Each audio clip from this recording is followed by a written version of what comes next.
जय हिंद प्यारे बच्चों, राम एजुकेशन में आप सभी का स्वागत है। तो आज हम पढ़ेंगे कक्षा 12 विषय राजनीति विज्ञान। राजनीति विज्ञान के बहुत ही very very most question answer है दोस्तों। अति लुगरी प्रश्न है, तो देख लेते हैं क्या है।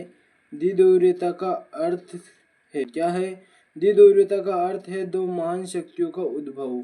इसमें अमेरिका तथा सोवियत संघ शामिल है। द्विध्रुवीकरण का तात्पर्य महान अथवा उच्च शक्ति से है, जो कि सैन्य शक्तियों का केंद्र है। चलो अगला क्वेश्चन देख लेते हैं दोस्तों बिना देरी किए। क्या है ध्रुवीकरण का अर्थ क्या है। किसी खास राजनीतिक उद्देश्य क्या है।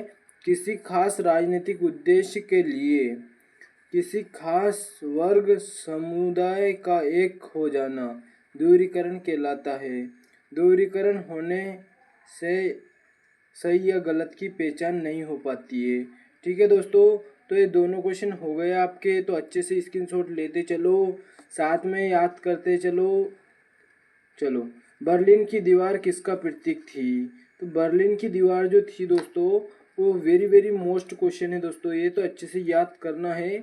बर्लिन की दीवार शीत युद्ध का प्रतीक थी और इसमें 28 साल तक शहर बर्लिन को पूर्वी बर्लिन और पश्चिमी भागों में बांट कर रखा है।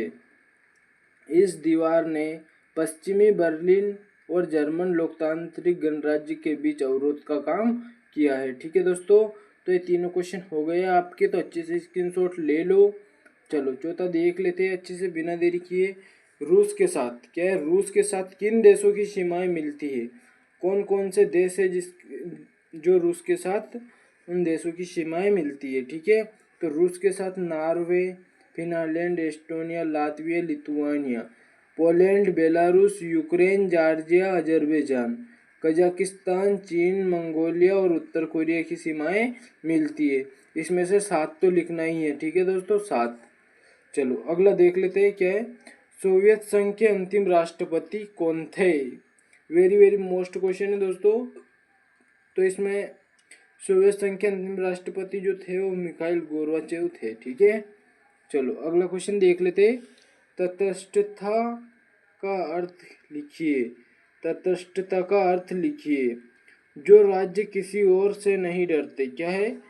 जो राज्य किसी और से नहीं लड़ते अथवा युद्ध में भाग नहीं लेते वह तटस्थ राज्य कहे जाते हैं। ठीक है, चलो अगला क्वेश्चन देख लेते हैं दोस्तों बिना देरी किए क्या है। तो ये आपका अगला है 7वां। सोवियत प्रणाली क्या थी। वेरी वेरी मोस्ट क्वेश्चन दोस्तों, 2022 में भी पूछा गया था। चलो, समाजवादी सोवियत गणराज्य रूस में हुई 1917 की रूसी क्रांति या समाजवादी क्रांति के पश्चात अस्तित्व में आया। यह क्रांति पूंजीवादी व्यवस्था के विरोध स्वरूप हुई थी और समाजवाद के आदर्शों एवं समतामूलक समाज की जरूरत से प्रेरित थी। यह निजी संपत्ति का अंत करने तथा समाज को समानता का सिद्धांत पर लड़ने का सबसे बड़ा प्रयत्न था। यहाँ तक लिख देना। ठीक है दोस्तों, चलो अगला क्वेश्चन देख लेते हैं बिना देरी किए। 8वां क्वेश्चन है आपका। किन बातों के कारण गोर्बाचेव सोवियत संघ में सुधार के लिए बाध्य हुए। तो निम्न बातों के कारण वह सोवियत संघ में सुधार के लिए बाध्य हुए। कौन कौन सा, पहला देख लेते हैं। सोवियत संघ अपने नागरिकों की राजनीतिक एवं आर्थिक आकांक्षाओं को पूरा न कर सका, पहला है। ठीक है, दूसरा है आपका सोवियत संघ में पारिश्रमिक लगातार बढ़ने के बावजूद भी वह उत्पादकता एवं प्रौद्योगिकी में पाश्चात्य देशों में काफ़ी पीछे था। यहाँ तक लिख देना है दूसरा। ठीक है, इसके फलस्वरूप वह उपभोक्ता वस्तु की कमी तथा खाद्यान्नों का आयात बढ़ता चला गया। तीसरा है सोवियत प्रणाली के सत्तावादी हो जाने की वजह से जन साधारण का जीवन कठिन होता चला जा रहा था। ठीक है, तो ये आपका 8वां क्वेश्चन हो गया। 9वां देख लेते हैं बिना देरी किए। तो आपका 9वां क्वेश्चन दोस्तों, भारत जैसे देश के लिए क्या है। भारत जैसे देश के लिए सोवियत संघ के विघटन के क्या परिणाम हुए। तो पहला है आपका, सोवियत संघ के विघटन के बाद भारतीय विदेश नीति में बदलाव आया तथा उसने सोवियत संघ में अलग हुए सभी गणराज्यों से नए परिप्रेक्ष्य में अपने संबंध स्थापित कर अपनी छवि को अंतर्राष्ट्रीय मंच पर और अधिक सुधारा। ठीक है, ये पहला हो गया आपका। दूसरा है, भारत जैसे देश ने मिश्रित अर्थव्यवस्था का त्याग कर नवीन उदारवादी आर्थिक नीति को अपनाया।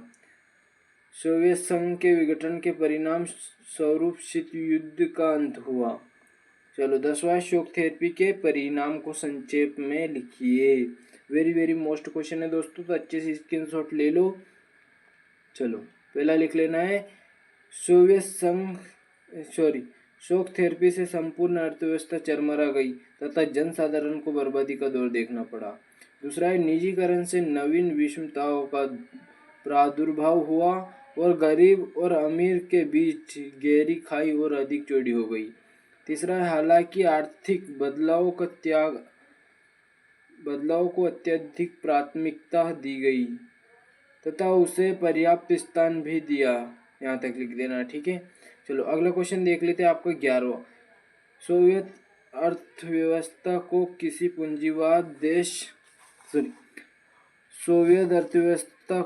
पूंजीवादी देश जैसे संयुक्त राज्य अमेरिका तथा अर्थव्यवस्था से अलग करने वाली किन्हीं 3 विशेषताओं का जिक्र कीजिए।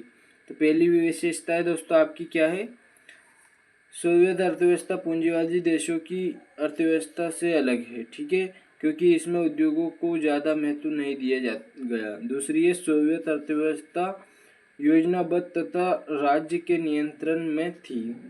ठीक है।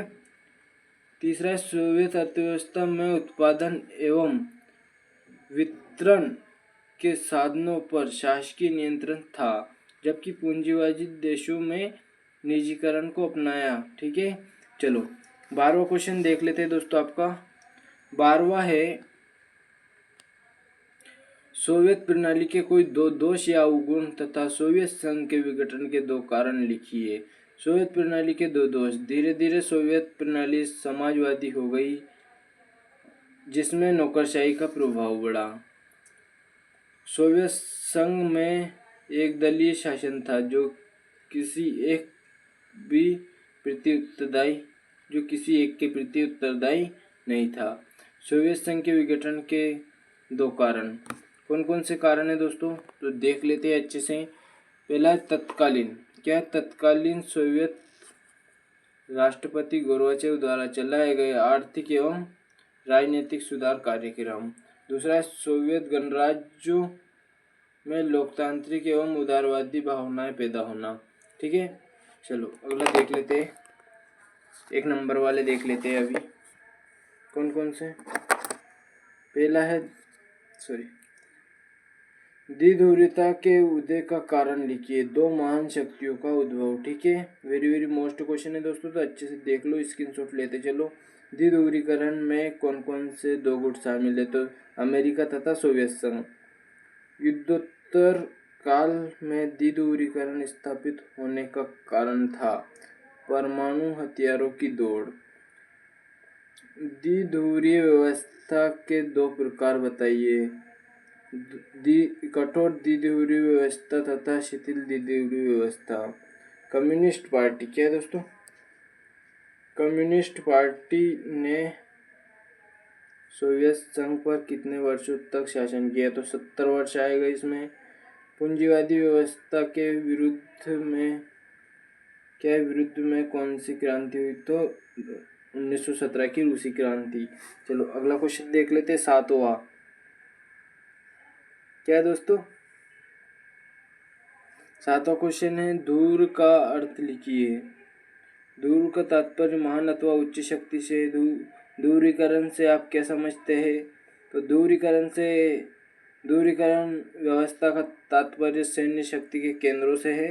निम्नलिखित का क्रमानुसार सजाइए। तो ये आपके आंसर आ गए दोस्तों। ठीक है, चलो इसमें देख लेते हैं, आपकी जोड़ी देख लेते हैं।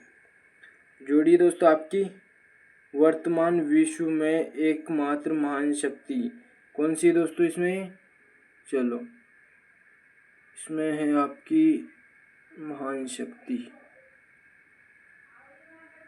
संयुक्त राज्य अमेरिका, ठीक है। दूसरा है संपूर्ण विश्व में साम्यवाद के प्रेरणा स्रोत, व्लादिमीर लेनिन, ठीक है। सोवियत संघ के अंतिम राष्ट्रपति मिखाइल गोर्बाचोव है।